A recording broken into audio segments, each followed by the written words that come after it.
नमस्कार, स्वागत है आप सभी का और मैं हूं Anmol Mattu. New India cooperative bank अब बहुत ही बड़ी मुसीबत में आ चुका है जब उसे आरबीआई ने उस पर प्रतिबंध लगा दिए हैं। आपको पूरी बात बताते चलूं कि न्यू इंडिया कोऑपरेटिव बैंक जो कि मुंबई में सिचुएटेड है, उस पर आरबीआई ने प्रतिबंध लगा दिए हैं, जिस कारण अब काफ़ी सारे मुंबई में जो लोग हैं उन लोगों में डर का माहौल पड़ गया है कि उनके पैसे अब डूब चुके हैं और वे उन पैसे को किस तरह निकाल पाएंगे और उनके पैसे जो भी उन्होंने जमा पूंजी जमा की है वे अब कहाँ गई। अब वे सारे पैसे उनके डूब चुके हैं। अब इसी को लेकर आरबीआई ने ये भी बता दिया है कि ये ना बैंक लोन किसी को जारी कर पाएगा, ना जो उधर पे डिपॉजिट्स करवाने आते हैं वह लोग उन लोगों के डिपॉजिट्स एक्सेप्ट नहीं करेगा, और ना ही जिन लोगों के न्यू इंडिया कोऑपरेटिव बैंक में अकाउंट्स हैं ऑलरेडी, जिनके अकाउंट्स हैं, ना ही वो लोग उस बैंक से विदड्रॉ अपने पैसे कर पाएंगे।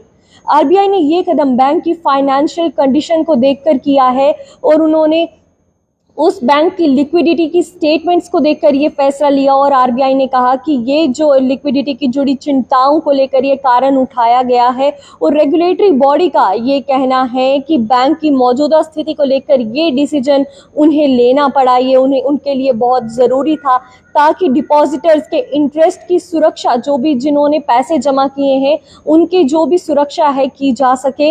और अब इससे जो उधर पे बैंक में जिन्होंने ऑलरेडी अपना खाता बनाया है उन खाता धारकों को इससे क्या असर पड़ेगा, तो आपको बताते चले बैंक के ग्राहक अभी अपने खातों से कोई पैसा नहीं निकाल पाएंगे। हालांकि बैंक के कर्मचारियों की सैलरी, किराया, बिजली बिल और बाकी जरूरी खर्चों के लिए भुगतान करने की सीमित अभी लिमिटेड जो भी अनुमति है वो दी जा चुकी है।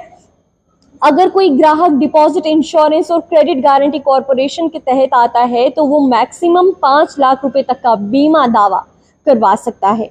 और आपको बता दें कि आरबीआई ने ये स्पष्ट कर दिया है कि ये इंस्ट्रक्शन बैंक का लाइसेंस रद्द करने का संकेत नहीं है। बैंक की फाइनेंशियल कंडीशन पर लगातार निगरानी रखी जाएगी और जब जरूरत पड़ने पर, जब आगे जरूरत पड़ेगी तो इसकी आगे की कार्रवाई की जाएगी। अभी ये प्रतिबंध लागू हो चुका है और अगले 6 महीने तक ये लागू रहेगा और उसके बाद आरबीआई रिव्यू करेगा कि अब आगे इसका क्या फैसला लेना है, बैंक को अब आगे चलने देना है या बैंक का जो लाइसेंस है उसे रद्द किया जाना चाहिए। इस फैसले से बैंक के ग्राहक असमंजस में है कि अब अपनी जमा राशि को लेकर वह सुरक्षा है या नहीं, उनके जो पैसे उन्होंने बैंक में जमा किए हैं वह सुरक्षित है या नहीं, और वे अपने पैसे क्या निकाल सकेंगे बैंक से या नहीं। और अब देखना ये होगा कि आने वाले दिनों में बैंक में जो फाइनेंशियल कंडीशन है बैंक की उसमें सुधार होगा या नहीं, क्योंकि अगर बैंक की फाइनेंशियल कंडीशन में सुधार नहीं होता तो ये भी हो सकता है कि बैंक शायद बंद हो जाए, और अगर बैंक की फाइनेंशियल कंडीशन ठीक हो जाती है तो बैंक फिर से पहले की तरह चलना शुरू होगा। फिलहाल के अपडेट में इतना ही। बाकी और अपडेट्स के लिए बने रहे हमारे साथ। तब तक के लिए मुझे दीजिए इजाजत। धन्यवाद।